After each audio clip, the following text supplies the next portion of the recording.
মনে রাখবেন আমার ভাইয়ের এই কথাটা, যে অন্যকে কাঁদায় সে মূলত অন্যকে কাঁদায় না, নিজের জীবনে কান্নাটাকে সে স্বাগতম জানায়, আমন্ত্রণ জানায়। যে অন্যের জন্য গর্ত করে সে মূলত নিজের গর্ত নিজের জন্য করলো, সেই গর্তে সে অবশ্যই পতিত হবে, হয়তো এইভাবে না হয় ওইভাবে।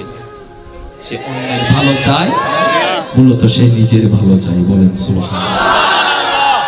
এবার শুনেন, এবার বান্দা ইতের অবস্থা দিয়ে ইতের বন্ধুজ্ঞ হতে অমলা বুঝছি আই তুই যারা হুন উপায় নাই, আই তো গরি ফেলাইব থামুডো আইও কি ভাই ইমদান আইলে আল্লাহ হদম ওয়া মনোযোগ দুন সূরা নূর আয়াত আল্লাহ হদ্দে তোরা মান নমান আর আয়াত ফলদাই তুন পবিত্রল্লাই পবিত্র, অপবিত্রল্লাই অপবিত্র, বাটফারল্লাই বাটফার, সতল্লাই সৎ। ওয়া যুবক আবিয়াতা কল উনো কেন উনো কারণ তুই মানো না মানো আইনিবে ফলদাই তুন জোর হনা বাজি নিজের বালা যদি চল আইনিবে তাই নইলা তৃতীয় হন অপশন নাই।